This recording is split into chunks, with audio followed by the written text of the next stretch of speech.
Hello guys, सबैलाई राधे राधे। र म छु अहिले साथीको घरमा र साथीहरू यहाँ छन्। साथीहरू आज फोन किन्नु जाने अरे र त्यसैले म पनि उनीहरूको साथमा जाँदैछु र भिडियोमा बनिरहनु हजुरहरू। देखेको छैन आउँछ कि निकाल।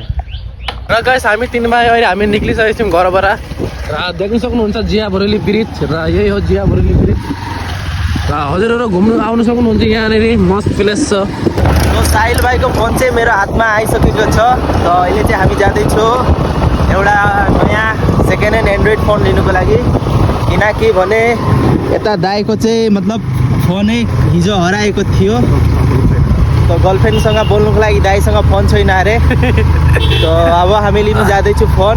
त भिडियोमा बनिरहनु होला। गर्लफ्रेन्डसँग बोल्नुको लागि एउटा फोन त चाहियो नि त, त्यसै लागि उसको लागि हामी एउटा फोन लिनु जाँदैछौँ। हामी अहिले टोबाङ्गा सेन्टर आइपुगेको छौँ र यही हो टोबाङ्गा सेन्टर। र गाइस हामी चाहिँ आउँदा आउँदा हामीको पेट्रोलै सकिएछ र कति भयो चिज 100 रुपियाँ घुम्नु जाने अरे घरबाट पेट्रोल सेट्रोल नभराइ आएको रहेछन् र अहिले हामी यहाँनिर बेसी होइन 100 रुपियाँको भराउँदैछौँ पेट्रोल। गाइस हामीले पेट्रोल भराइसकेको छौँ र अहिले हामी जाँदैछौँ इटा खोला। हामीको चेक दादा चाहिँ ड्राइभ चाहिँ मजाले गर्दो रहेछ नि। कतिको स्पिडमा छ? ओ माइ गॉड 46। गाइस अहिले हामी मोबाइल स्टोरमा आइसकेको छौँ र यहाँनिर दाइले हामीलाई धेरै फोन देखाइसक्नु भयो र 4G फोन पनि थियो 5G फोन पनि थियो र दाइले चाहिँ दाम चाहिँ अलिक धेरै भन्नुभयो र त्यसैले हामी लिनु सकिनौँ। र गाइस हामी अहिले इटा खोला बजार आइसकेको छौँ र देख्न सक्नुहुन्छ इटा खोला बजार यही हो। ए राम्रो छ यो राम्रो छ गाडी यहाँ फाटेको सर।